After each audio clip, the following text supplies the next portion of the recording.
Chapter 1. A Message Request. It was a quiet Saturday afternoon in Toronto, the kind of day that seemed to move in slow motion.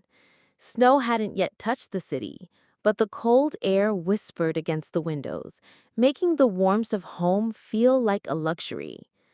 Malaika had the day off. No early morning alarms, no traffic, no rush. Just time. She spent the late morning cleaning her condo with music playing softly in the background, old school R&B drifting through the rooms like a memory. The scent of lemon cleaner lingered in the air, and a mug of coffee rested on the windowsill, now forgotten and cold. She was in the middle of wiping down her kitchen counter when her phone buzzed. Message request, Facebook Messenger. From Malik Abdi. She paused. The name didn't look familiar. No mutual friends. No previous conversations. Just a message that read, "Hi, I hope this isn't too forward. I came across your profile. You seem like someone special." She sighed quietly. It was another random message.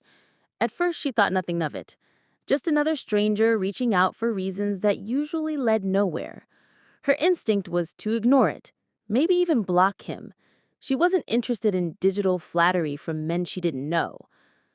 But something about the name made her pause. She tapped on his profile. A single photo. A man dressed simply in a white shirt, standing outdoors. He had kind eyes, quiet eyes.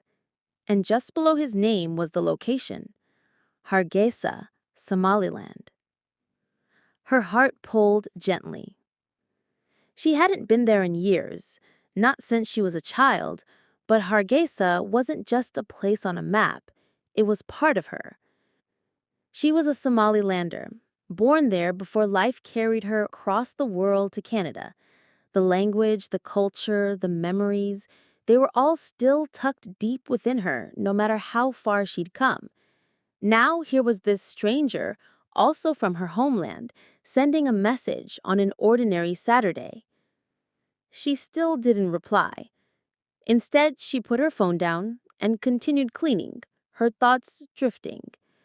A part of her was curious, but the guarded part of her, the one that had learned not to get too hopeful, urged her to leave it alone. Then her phone rang. Messenger call. Malik Abdi. She froze in the middle of her living room, cloth in one hand, her heart suddenly louder than the music playing in the background. Who calls someone they don't know, she thought. She hesitated. It rang again.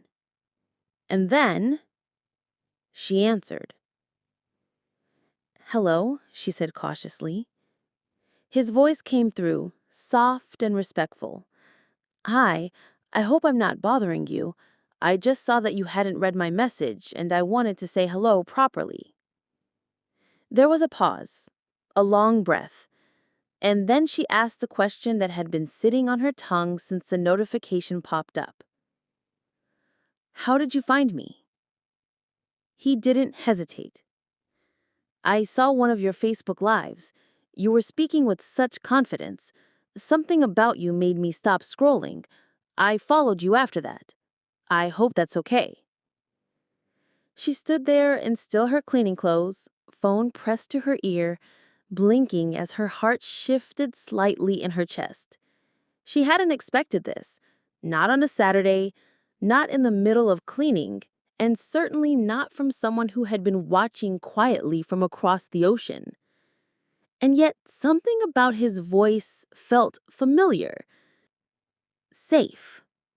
Like a door opening in a hallway she didn't even know existed.